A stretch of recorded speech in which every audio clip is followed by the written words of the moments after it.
Il y a un espoir tellement vibrant qui naît de ces générations qui ont une puissance d'indignation et d'action qui ne va faire que grandir. Et ça, c'est... Elle vous bluffe, cette génération, j'ai l'impression, la génération de ceux qui ont 20 ans aujourd'hui. Et j'ai pu fréquenter certains des médias créés par les jeunes, et j'ai trouvé des jeunes intelligents, passionnés par la culture, par l'art, par la poésie, qui savent écrire et s'exprimer. Tous très éloignés du cliché du jeune limité. Et si on les montrait, et si on les laissait s'exprimer dans de grands médias, et si on leur ouvrait la porte. Pourquoi on est des journalistes de merde d'après vous? Des journalistes de merde parce que vous véhiculez la bien-pensance. Il y en a marre de la doxa. Vous comprenez ça? Salut à toutes et à tous. Bienvenue dans L'Âge du possible, le podcast qui fait parler les jeunes de leurs idées et de leurs projets. Je suis Clara Grouzis et vous écoutez le 4e épisode de la 2e saison de ce podcast. Dans cette série, je m'intéresse aux médias fondés par des jeunes. On y décrypte le rapport des jeunes aux médias et les enjeux de société que cela représente. Aujourd'hui, je reçois au micro de L'Âge du possible une travailleuse qui a fait le vide. On a enregistré cet épisode il y a 1 an, en janvier 2022, à Paris.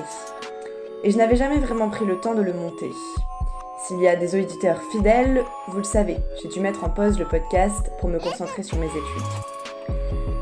Mais réécouter cet épisode et prendre du temps pour le préparer m'a fait beaucoup de bien. J'adore faire ce podcast et j'aimerais même pouvoir en faire plus. Mais ça, c'est autre chose. En tout cas, les projets, celles que j'ai interviewées, ça la connaît.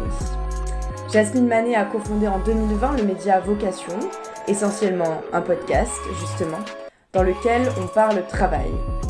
L'objectif, accompagner les jeunes qui, comme elle, sont un peu perdus face à la quête de sa vocation.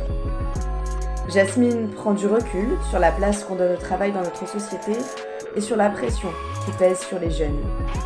Et puis bien sûr, dans cet épisode, on parle création de podcast, comment et pourquoi se lancer. J'espère que cet épisode vous inspirera une ou plusieurs vocations et vous fera réfléchir. Belle écoute. Salut Jasmine. Hello. Comment tu vas ? Très bien. Merci beaucoup d'avoir accepté mon invitation et d'être venue nous parler de vocation. Merci à toi pour la proposition. Avec plaisir. Alors est-ce que tu peux déjà nous dire où est-ce qu'on s'est retrouvés aujourd'hui ? On s'est retrouvés chez moi, à Paris, près du parc des Buttes-Chaumont, que je ne peux que recommander s'il y a des Parisiens qui nous écoutent. Et même pas des Parisiens, mais qui seront en vacances ici. Exactement. Alors, donc tu es là, comme je viens de dire, pour nous parler de ton média Vocation, que tu as cofondé avec ton associée Carla. Donc tu vas nous raconter toute cette belle aventure et puis d'autres aventures aussi. Mais d'abord, est-ce que tu pourrais nous dire qui tu es, toi, Jasmine, en dehors de cofondatrice de Vocation ? Alors, je m'appelle Jasmine, j'ai 25 ans. Je suis née à Paris et j'ai fait toute ma scolarité à Paris. J'ai suivi des rails et vous allez comprendre du coup la création de mon média derrière. Mais j'ai fait mon petit bout de chemin sans trop me poser de questions, toujours à aller vers la prochaine étape. Donc comme ça, j'ai fait une classe préparatoire. Ensuite, j'ai intégré une école de commerce. J'ai fait différents stages en investissement et en entrepreneuriat. On pourrait revenir si tu veux. Et puis, j'ai monté Vocation quand j'étais encore étudiante. Donc, mon début de vie active se mêle vraiment avec la création de ce média. Et sinon, qui je suis en dehors du travail et du CV, je suis aussi franco-britannique. Donc, ma mère et ma famille maternelle est anglaise. J'y ai jamais vécu, mais j'y ai passé beaucoup de temps. Et j'ai vécu en Australie un petit peu en école. Je suis aussi engagée dans quelques associations. Et puis voilà, en gros. Je suis curieuse, optimiste et j'adore les gens, voilà. Ce qui explique aussi peut-être Vocation. Alors c'est quoi Vocation ? Vocation, c'est un média qui informe, inspire et célèbre la nouvelle génération qui veut s'épanouir dans sa carrière. Mais au-delà du jargon, voilà. Au-delà du jargon, Vocation, c'est du contenu pour accompagner les étudiants et les jeunes actifs dans leurs réflexions professionnelles et dans leurs questions qu'ils ont sur le travail, donc autant sur le métier. Donc quand tu choisis ton premier job, c'est quand même assez effrayant toutes les perspectives que tu peux avoir, que ce soit la diversité d'entreprise, la diversité de métiers. Donc notre but, c'est simplement d'expliquer des mots qu'on comprend pas toujours. Donc c'est du contenu sur des métiers, mais aussi plus globalement une réflexion pour te guider dans ta recherche d'emploi et ton début de vie active. Donc c'est de la prise de recul avec des témoignages de personnes qui sont passées par là, connues, pas connues, de jeunes, moins jeunes, et puis des conseils plus pratiques, RH, et puis globalement pour te questionner sur ton rapport au travail. Donc ça peut être sur le temps que tu mets, sur le contrat que tu choisis, sur en fait tout ce qui fait que tu travailles aujourd'hui et pourquoi tu travailles. Alors du contenu, ça se matérialise comment ? Contenu, c'est du podcast surtout, qui est mon format préféré. Donc je suis contente de passer de l'autre côté du micro pour voir un peu ce que j'inflige à mes invités. Mais du exercice difficile. Exercice, pour l'instant ça se passe bien. Pour l'instant ça se passe bien. Du contenu, donc c'est du podcast, une newsletter, mais qui est moins active en ce moment. J'en suis désolée, donc c'est peut-être pas le meilleur canal pour aller nous découvrir. Et un compte Insta, @vocation.co, que vous pouvez découvrir. Ok, super. Alors, est-ce que tu peux nous raconter un petit peu comment est-ce que Vocation est née ? Qu'est-ce qui t'est passé par la tête ? Et pourquoi vous êtes dit avec Carla, du coup, bien on va lancer ce média et on va choisir cette thématique-là, on va aborder la chose de cette manière-là. Alors déjà, je pense que c'est important de dire qu'il n'y avait pas de stratégie. C'était vraiment à l'instinct et puis ça s'est plutôt... construit au fur et à mesure, il n'y avait pas de plan tout tracé quand on s'est lancé. Donc comme je disais, on était en février 2020, on était en dernière année d'école avec Carla, on faisait un master en entrepreneuriat et on travaillait sur la création d'une boîte dans la question du futur du travail au global. Donc c'était un sujet, le travail, qui t'intéressait déjà. C'est un sujet qui nous... Enfin, plus parce qu'on se posait beaucoup de questions, nous, sur le travail qu'on avait envie de mener, et du coup, sur aussi les formats et les nouvelles tendances. À l'époque, on parlait du télétravail, mais on se prenait des portes au nez parce que tout le monde disait « mais c'est pas la priorité ».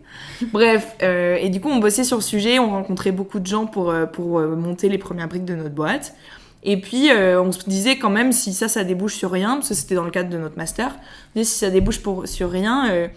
en fait, qu'est-ce qu'on va faire, nous, en sortant d'école, on diplôme dans 6 mois, what ? Et du coup, parce qu'on découvrait plein de métiers, en fait, comme ça, on découvrait plein de métiers, notamment dans l'écosystème startup, qui était celui qu'on côtoyait. Tu vois, gros hacker, product manager, que des noms incompréhensibles.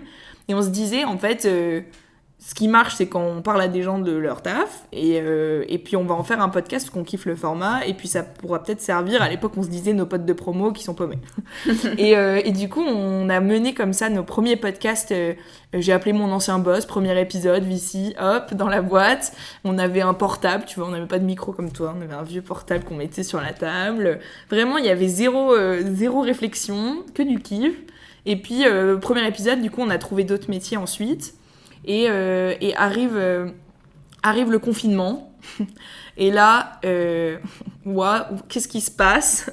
Là, tout ce qu'on avait prévu en fait dans nos vies professionnelles futures, et je pense que c'est le cas de beaucoup de gens qui nous écoutent, et toi sûrement aussi, là on n'arrive plus à se projeter. Et du coup, on a ce podcast qui sort tous les dimanches. Du coup, il fallait trouver des invités, on s'est adapté au contexte et tout. Et on s'est dit, en fait, ça nous fait kiffer. Ce format-là, il nous fait kiffer, rencontrer les gens comme ça. On commençait à avoir plusieurs pistes de contact pour le monétiser, en aidant des boîtes sur leur recrutement de jeunes, grosso modo, comme c'était notre audience. Et on s'est dit, en fait, on va faire ça. Du coup, parce qu'on n'avait pas envie d'autre chose, on n'arrivait pas à penser à un nouveau job, on n'arrivait pas trop à se projeter dans la vie active. Donc quand on a diplômé, encore une fois à distance, etc., on s'est lancé. Et on a fait 6 mois, on pourra prendre la suite ensuite, mais c'est un peu ça, la réflexion de base, d'une réflexion très orientée métier. Donc c'est quoi ces intitulés de poste ? Et en fait, avec nos conversations, et si vous reprenez les podcasts depuis le départ, vous verrez vraiment une évolution sur notre réflexion à nous, qui était en fait, le travail, c'est pas que ton métier, c'est beaucoup plus large. En fait, c'est un environnement, c'est une culture d'entreprise, c'est même salarié ou non, c'est plein de facteurs qui font que tu vas être bien. Et après, ça peut changer dans le temps. Et puis, il faut décomplexer aussi le premier job qui paraît si important quand on est en école.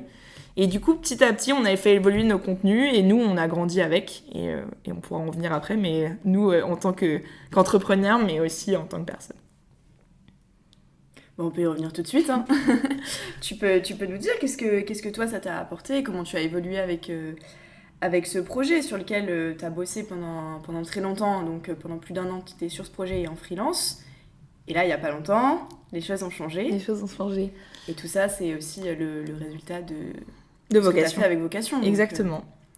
Alors, du coup, pendant 6 mois, ce que je disais, on a bossé à plein temps sur le projet pour vraiment poser des fondations solides, pour nous faire des convictions, parce que comme je disais, on n'avait pas pensé le truc en amont.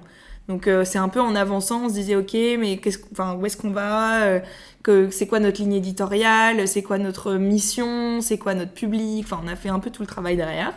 Faut arriver à ce super slogan que tu m'as sorti au début. Voilà, moi, c'est le résultat de mon travail. Non, mais en gros, c'était qu'est-ce qu'on veut faire de cette boîte. Et en fait, on a mis du temps à se dire, en fait, on crée un média. Donc, on n'était pas du tout à ce truc-là. On avait un petit podcast, side project, voilà. Ouais. Non, et du coup, on a pris conscience au fur et à mesure des mois qu'en fait, on voulait créer un média et tout ce que ça implique et en vivre. Donc ça, on a fait 6 mois vraiment à plein temps comme ça. On a été incubé dans différents incubateurs. D'ailleurs, je mentionne Source de Creatis, qui est un incubateur dédié aux médias qu'on a trouvé génial, qui nous ont beaucoup aidés, mais ça c'était plus tard. Mais en gros, du coup, on a vraiment secoué le bébé dans tous les sens pour trouver un modèle économique. Mais ça prenait du temps. Je suppose que c'est un truc dont on va parler, mais construire un média, si tu veux en vivre, soit tu dépends de ton audience, donc il faut avoir des volumes considérables pour gagner ta vie. Soit tu fais ça par partenariat, en créant du contenu, soit en marque blanche, donc comme une agence, soit comme du partenariat sponsorisé. Ce qu'on a fait un peu, mais ça demande du volume aussi, c'est difficile, c'est un peu trahir notre raison d'être. Donc on l'a fait, on le fait encore un peu, etc., mais très ponctuellement. Et on était toujours un peu dans l'ambivalence entre la mission qu'on voulait porter, les messages qu'on voulait faire passer, et le modèle économique. Et donc, au bout de 6 mois, on s'est dit, en fait, c'est pas grave, on va se détendre, et on va trouver l'argent ailleurs. Du coup, on s'est mis à faire du freelance à mi-temps, chacune de notre côté. D'autant plus qu'on avait découvert le freelance via vocation. On avait fait une saison sur le freelancing, où j'avais tendu le micro à 6 freelances. Et du coup, j'avais découvert un autre format de travail, et je me suis dit, bah voilà, moi aussi, je vais faire ça. Et du coup, on a fait ça jusqu'à l'été dernier, l'été 2021. C'était fatigant parce que tu fais quand même beaucoup de choses en même temps. Et puis à la rentrée, on perdait un peu le goût de notre contenu parce que ça devenait contraignant, parce que pour plein de raisons, quand tu crées un média, il faut être hyper régulier, il faut toujours être là le dimanche quand t'as promis. Ça demande une rigueur et une constance que parfois tu peux oublier que tu le fais pour toi et pas pour les autres, même si tu le fais pour les deux. Mais si tu perds le goût pour toi, bah tu commences à être un peu crevé. Et du coup, les vacances nous ont fait du bien. Et à la rentrée, on a décidé qu'en fait, c'était peut-être pas le projet dont on allait vivre au sens de financièrement. Donc rentrée, on parle de septembre 2021. Septembre 2021, là, il y a quelques mois. Et donc, la décision de le repasser en side project comme c'était à l'origine, sur les bases solides qu'on a construites et on a mis l'énergie pour le faire. Donc aujourd'hui, le podcast continue, mais du coup, ce que je disais, la newsletter, on va arrêter de la faire. Ouais. On va y accorder moins de temps. Je pense qu'il y aura un peu moins d'épisodes qu'avant. Mais avec toujours autant d'attention pour faire un contenu vraiment top. Et puis du coup de créer de l'espace pour autre chose. Et donc Carla est partie bosser dans la restauration, qui si vous écoutez les podcasts qui sont les siens, vous ne serez pas surpris. Et puis pour moi, confortée dans un engagement pour la jeunesse. Et donc j'ai accepté un CDI aussi en 4/5e, donc je bosse 4 jours sur 5 et le reste du coup dédié à mon projet. Et donc je monte une association pour les jeunes en entreprise, voilà. Qui s'appelle Youth Forever. Check it out. Et c'est le tout début, donc on ne communique pas encore beaucoup, mais si vous voulez bouger vos boîtes de l'intérieur et être mis en responsabilité pour aborder des sujets importants, n'hésitez pas à me contacter. Voilà. C'est bon, elle a fait sa pub. C'est bon, c'est dit, j'en profite. Je ne veux pas travailler, je ne veux pas déjeuner, je veux seulement oublier, et puis je fume. Ouais, donc t'as pas vraiment abandonné Vocation, tu bosses dessus, tu disais 1 jour par semaine en fait. C'était important quand même pour toi de continuer, mais comment est-ce que tu le vis? Est-ce que tu le vis comme un échec de pas avoir pu continuer le projet à temps plein, ou est-ce qu'au contraire c'est une forme de libération parce que t'as plus ces contraintes aussi, cette régularité qui commençait à te peser? Bah, la régularité, je l'aurais toujours, c'est pas ça qui me pesait. Ce qui pesait, c'était le fait de se donner à cœur plein un projet dont tu vis pas, et du coup au bout d'un moment, bah, surtout quand tu sors d'école, c'est un problème. En fait, je pense que je l'ai perçu un peu comme un échec pendant un temps, parce que c'était pas parce que j'arrivais pas à le faire marcher, parce que les chiffres montrent le contraire, plus parce que ça correspondait pas aux objectifs, tu vois, financiers, de stabilité, de plein de choses que je m'étais fixées. Et Les objectifs étaient trop élevés peut-être. Oui, peut-être. Ouais, peut-être. Mais en fait, finalement, c'est parce qu'on a essayé de dénaturer un projet qui, de base, un média, c'est fait pour passer des messages. Si tu veux être fidèle à ta ligne édito, bah, ça demande une indépendance qui est dure à trouver dans un modèle économique, si ce n'est si tu as une audience de malade. Et c'est pas pour rien que beaucoup de podcasts, typiquement, sont des projets, des side projects, comme on dit, ou des projets indépendants, ou des studios qui, du coup, trouvent de l'argent en produisant en marque blanche des podcasts. Donc, en fait, c'est aussi que on a essayé de dénaturer un projet qui, de base, avait pas vocation, pour faire un mauvais jeu de mots, mais à aller plus loin en termes d'entreprise, quoi. Et du coup, je pense que je l'ai vécu comme un échec, mais aujourd'hui, pas du tout. En fait, je suis super fière. Et tout ce que ça m'a apporté, et tout ce que ça va m'apporter dans le futur, tout ce que je fais aujourd'hui, c'est grâce à Vocation. Et en fait, non, du coup, je suis trop contente. Et ce que j'ai fait, c'était des passages obligés pour la suite. Donc, est-ce que ça t'a permis, tu disais tout ce que ça m'a apporté, est-ce que ça t'a permis à toi aussi de trouver ta vocation?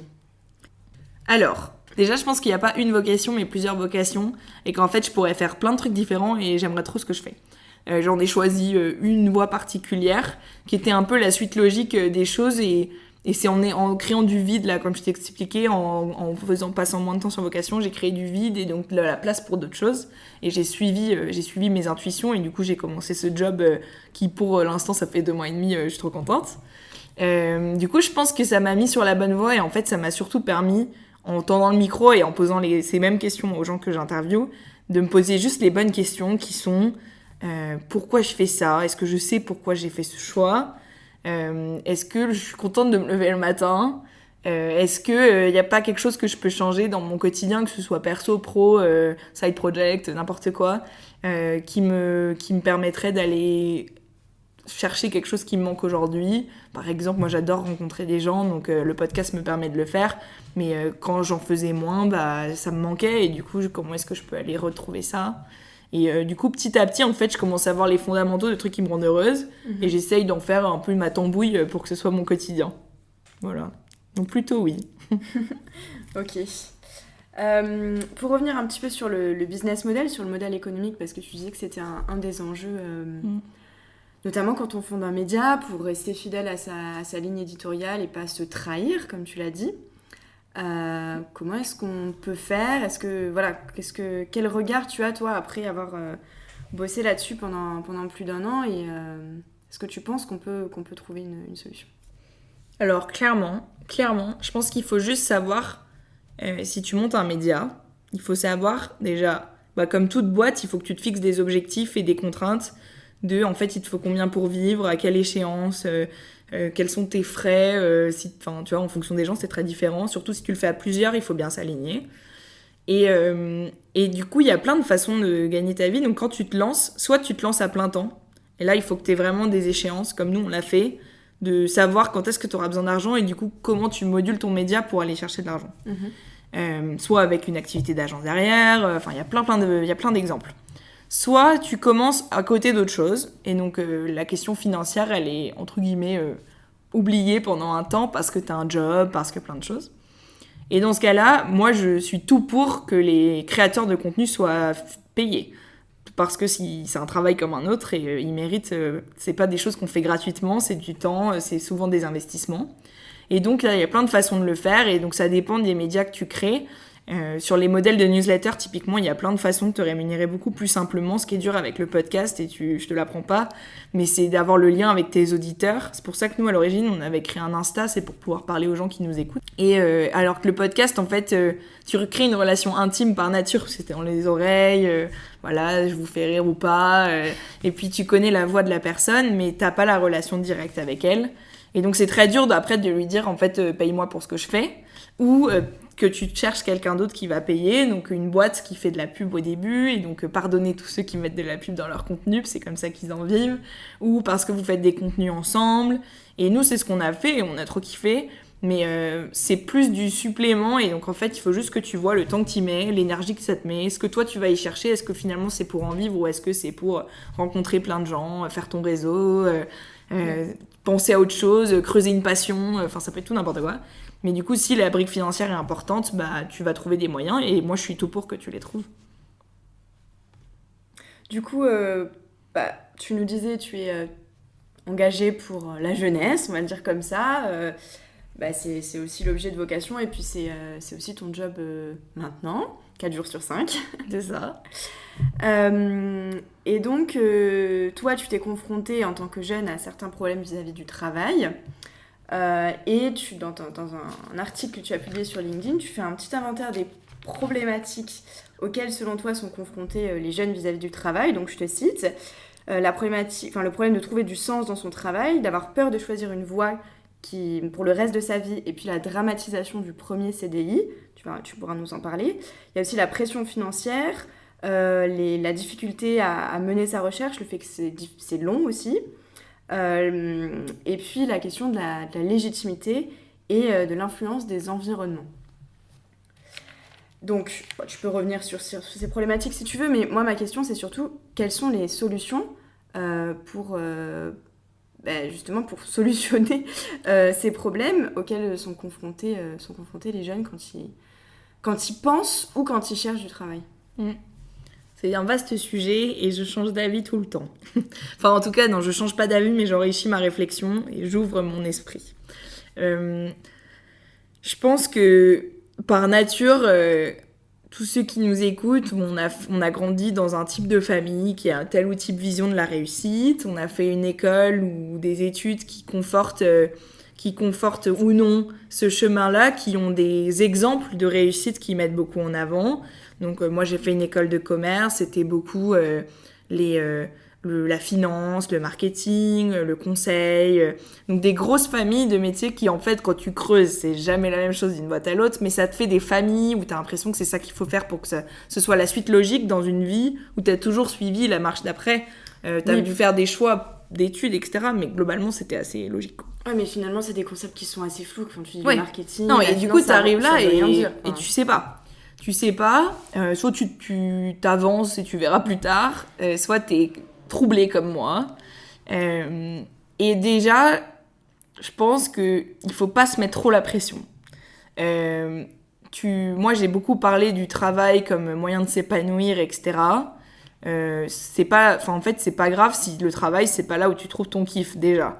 Donc si tu kiffes le sport, tu kiffes, je sais pas, la randonnée, la montagne, la mer, etc.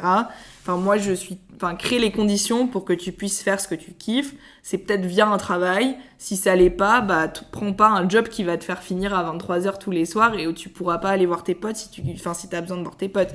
Donc c'est aussi, toi, te poser bien la question de quoi t'as besoin pour être heureux et dans ta vie. Et même pas heureux d'être bien. Tu trouves qu'il y a une pression autour du fait il faut trouver un travail qu'on aime, il faut trouver un travail qui nous plaît. Tu trouves qu'il y a une pression? Je trouve qu'il y a un peu une pression, et moi-même je l'ai encouragée sur la quête de sens, de trouver un truc où t'es à donf, machin. Dans les faits, tu peux avoir d'autres priorités et les assumer, et moi je suis tout pour. Mais après, une fois qu'on a dit ça, c'est quand même important d'être bien dans son taf, même si c'est peut-être pas là où tu vas trouver le bonheur ultime. Mais si c'est le cas, moi, en fait, ma résolution numéro 1, c'est de savoir pourquoi tu fais les choses. c'est de choisir en connaissance de cause. Donc c'est pour ça qu'on crée un podcast où on montre des gens qui taffent et après ça te donne des idées ou pas et tu te dis ah mais ça j'ai kiffé, ça j'ai pas trop aimé parce que j'aimerais pas du tout être dans une équipe que d'experts, j'ai envie de voir plein de métiers différents. Enfin c'est pour te nourrir et te dire en fait ce que t'avais en tête, il y a plein d'autres choses qui existent. Donc nourris-toi de cette réflexion. C'est aussi ne pas se précipiter. Parfois je comprends complètement que si t'as un prêt, si t'as pas les moyens de te financer une vie, qu'il faut parfois se précipiter, mais si tu t'y prends en amont, que pendant tes études t'y réfléchis ou que t'acceptes un travail en sachant que tu vas en prendre un autre derrière, y a pas de souci. Mais en fait il faut aussi, je pense, ne pas s'éparpiller et de se dire, moi je vois plein de mes potes qui trouvent des jobs, je postule partout. J'envoie des CV partout, il me faut un job, tu vois. Mais il y a cette peur de pas trouver, Peur de pas trouver. Mais en fait, si tu vas trouver, parce que si tu mets ton énergie sur 5 jobs, sur 5 boîtes, où tu rencontres des gens, tu regardes vraiment ce que fait la boîte, t'es vraiment conscient de pourquoi tu veux y aller, bah tu vas être bien meilleur en entretien, bien meilleur dans ta candidature, tu vas être original et tu vas être là pour les bonnes raisons. Et donc, tu vas perdre beaucoup moins de temps que si tu postules partout. Donc, en fait, pour moi, c'est juste pose-toi la question. Et encore une fois, tu peux changer si ça te plaît pas quand t'arrives. Tu peux changer dans 1 an si t'as envie de changer. Et donc, c'est juste pourquoi j'ai envie d'aller là-dedans. Et après, tu trouves la réponse à ce pourquoi. Donc, tu vas creuser, c'est quoi vraiment le taf, c'est qui les collègues, c'est quoi la liberté, est-ce qu'il y a du télétravail ou pas, est-ce que ça me permet de faire les autres trucs que j'ai envie de faire à côté, est-ce que je vais pouvoir progresser dans la boîte, est-ce que je vais être bien payé. Tu vois, toutes ces réponses-là, tu vas les trouver et comme ça, tu pourras répondre à la question pourquoi. Et si un jour on se parle, je te poserai la question et tu sauras me répondre. Et en fait, c'est juste ça pour moi qu'il faut. Il faut juste s'ouvrir l'esprit parce qu'il n'y a pas que ce que tu connais qui existe et tu peux trouver d'autres façons de le faire. Il faut ne pas avoir peur. Si toi, tu as envie d'être indépendant et gagner ta vie comme ça, bah commence en école, vois si ça marche. Et puis, tu peux être à plein temps quand tu continues. Si tu as des intuitions que tu as envie de changer, bah tu creuses le soir. Si tu as envie de rencontrer des gens, tu lances un podcast. Enfin, il y a plein de façons de le faire. Et moi, je dis juste, retrouve la réponse à tes questions. Vois plus large que ce que tu connais et que les gens qui sont autour de toi. Et puis tant que tu es aligné bien dans tes baskets, go. Est-ce que tu penses que les écoles et les entreprises aussi, quand je dis école, je parle des facs, de toutes les... Est-ce que tu penses qu'elles ont aussi un rôle à jouer pour changer un peu ce rapport au travail des jeunes et des étudiants ? Complètement, et moi je me bats pour ça. C'est juste donner d'autres modèles en fait. C'est en école, et je parle pas pour toutes les écoles, et je suis désolée pour ceux qui nous écoutent qui sont pas d'accord avec moi, mais en école...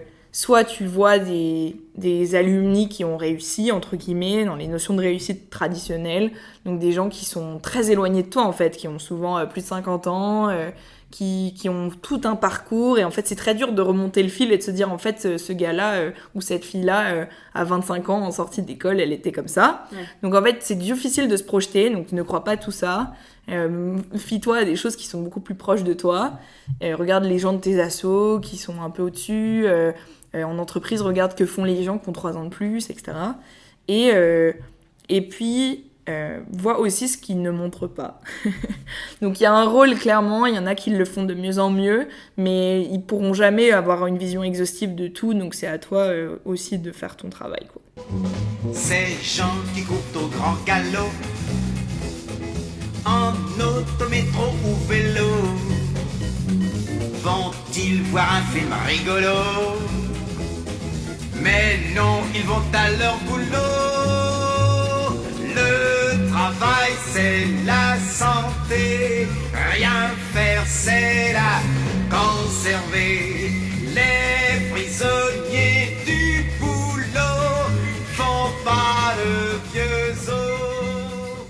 Alors justement, on parle des jeunes. Si on prend un peu plus de hauteur et qu'on sort de la thématique du travail, est-ce que tu penses qu'en général, alors je sais pas comment tu veux le formuler, mais que les jeunes sont peut-être pas suffisamment considérés dans la société ? Oui. Alors tu peux développer, tu as le droit. Alors, comment dire ça Je pense que globalement, on a un gros souci de dialogue intergénérationnel, c'est-à-dire de dialogue entre générations, que ce soit autour de la table à Noël avec mamie, papy, oncle et tante et les cousins, etc., que en entreprise, que dans toutes les sphères qu'on a l'habitude de côtoyer, aussi parce que jeunes, on reste beaucoup entre nous et qu'on se côtoie pas avec beaucoup d'autres générations, si ce n'est en famille. Donc ça, c'est clair qu'il y a un dialogue qui est pas en forme et je me bats pour le reconstruire. Donc on n'a pas une place... par nature, en fait, on a peu d'expérience, de vie. Je dis pas que c'est ça qui fait la qualité de ton travail, au contraire, mais on a moins de maturité, on a vu moins de choses, on a vécu moins de choses. Et donc, on est moins considéré, mais ça change, honnêtement, ça change. Tu peux être entrepreneur et monter des trucs dingues quand t'es jeune. Même en entreprise, il y a le nombre de boîtes qui créent de plus en plus des parcours pour te former, parce qu'il te manque une brique formation quand même, mais te frotter à plein d'expériences, à du pouvoir et à te mettre en responsabilité pour que tu puisses voler tes propres ailes derrière. Moi, je pense que ce qui est important, c'est de garder une oreille ouverte dans les deux sens. Et moi, je me bats pour le faire à l'échelle de l'entreprise, pour qu'ils écoutent leurs jeunes, mais à nous aussi d'adopter une posture de bienveillance, d'écoute, d'humilité. On n'a pas toutes les réponses, il y a plein de sujets, notamment climat, inclusion, on a sûrement mieux compris, mais sachons l'expliquer. Et en fait, j'ai pas trop la réponse à ta question, j'espère juste qu'on va prendre plus de place, mais tous ensemble, quoi. Et je suis peut-être un peu trop idéaliste, mais j'y crois. Est-ce que tu penses que la crise sanitaire, elle a peut-être changé, rebattu les cartes aussi ? Complètement. D'une part parce que pour nous tous, et moi je fais partie des privilégiés, mais la crise, on va pas se le cacher, ça a quand même eu des conséquences hyper graves sur les jeunes, sur la question financière, décrochage à l'école, hyper dur de suivre des cours à distance, encore plus pour les plus jeunes qui ont été privés d'école pendant hyper longtemps. Pour trouver un job où évidemment ça recrutait plus, donc t'as des trous dans ton CV, tu peux pas l'expliquer. De commencer un travail en télétravail total hyper dur, de plus de contact humain et toute la vie sociale qui va avec, et de voyage, de tout ce qui faisait un peu le début d'une vie. Donc clairement ça a eu un gros impact, surtout au moment charnière où tu rentres dans un nouveau cycle, et puis surtout pour faire face à des enjeux qu'on peut pas nier, que ce soit climat, inclusion et chacun son combat, mais on a des choses à faire, et du coup, si la crise nous ralentit, on est mal barré. Mais à l'inverse, je pense que ça a créé aussi de l'autre côté des choses très positives, côté entreprise et dirigeants, et moi je le vois avec l'asso. Déjà, ils sont plus conscients d'un besoin de préparer la jeunesse, de l'écouter. Des gens qui sont retrouvés à table avec leurs enfants pendant 2 mois, obligés d'être à la maison. Et forcément, ça ouvre les yeux sur la façon dont on voit le monde, la façon dont nous, on considère nos sujets. Donc, je trouve que ça a créé une conscience de besoin de plus de dialogue entre les générations, de soins, de prendre soin des autres. Et j'ai envie d'être optimiste. Voilà. Mais écoute, soyons optimistes. Petite question que j'ai posée à tous les invités de cette saison. Comment est-ce que tu t'informes, puisqu'on parle de médias ? Alors, évidemment, je m'informe beaucoup avec l'autre, parce que je rencontre du monde et je leur donne la parole. Mais précisément, je suis quelques newsletters d'infos et d'actu pour rester au courant, mais pour les sujets plus poussés et puis pour me questionner, soit sur des sujets précis, médias, marketing, création de contenu. Moi, j'adore Noémie Kempf, qui est une amie aussi, mais que je cite. Elle a un super média qui s'appelle The Storyline, où elle parle de sujets contenus. Donc, si vous êtes sur cette brique métier, foncez. Sinon, je tends ma casquette aussi, comme on dit, je sais pas. Bon, je salue Samuel Durand, qui est un ami aussi, qui a produit un documentaire sur le futur du travail. Donc, si le sujet vous intéresse, allez voir son documentaire Work in Progress. Et il fait une super newsletter sur le sujet qui s'appelle... Work in Progress. Bon, allez voir Samuel Durand newsletter, j'ai plus le nom. Et enfin, dans le genre plus léger, moi j'adore tous les podcasts du studio Louis Média, que ce soit pour réfléchir, pour rire, et puis une newsletter qui s'appelle le futur en 15 mars, je crois, de Noémie Aubron, regardez, qui invente des scénarios du futur complètement loufoques, mais que j'adore. Voilà, plein de petites choses. Super. Où est-ce que ça va, Vocation, en ce moment ? Quels sont les projets ? Comment ça va se développer dans les mois, les années à venir ?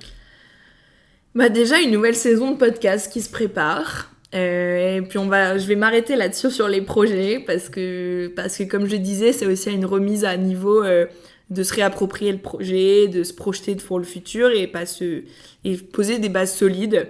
Et donc une nouvelle saison de podcast avec plein d'invités super chouettes. Donc stay tuned, là on est en pause le temps de la produire, mais ça reprend très vite. Et où on va, on va toujours dans le même sens, répondre à vos questions, se questionner sur le travail, vous raconter ce que c'est d'avoir un CDI pour moi et pour Carla. Et puis ça va aussi sur une conscience. Le premier CDI. Exactement. Et puis ça va dans un ton, comme je le disais, de plus en plus décomplexant, que le travail c'est pas tout et que c'est pas grave. Donc pour suivre Vocation, tu l'as dit, les podcasts et puis Insta @vocation.co. Voilà. Avant de terminer ce petit épisode, Yes. Dernière question, est-ce que tu aurais un conseil à donner à un autre jeune qui voudrait, lui ou elle aussi, se lancer et monter un projet qui peut-être n'ose pas? Alors, je réfléchis 2 secondes. Je t'en prie. Ok. Si tu penses à te lancer, moi je te dirais, vas-y étape par étape. Vois pas le projet comme un truc inatteignable, hyper compliqué. Tu vois, la première étape, tu l'as fait et ensuite t'avances. Donc concrètement, si tu veux lancer un podcast parce que t'es passionné de Formule 1 et tu veux absolument creuser le sujet de la Formule 1, je prends un exemple débile, mais ça peut être ton dada.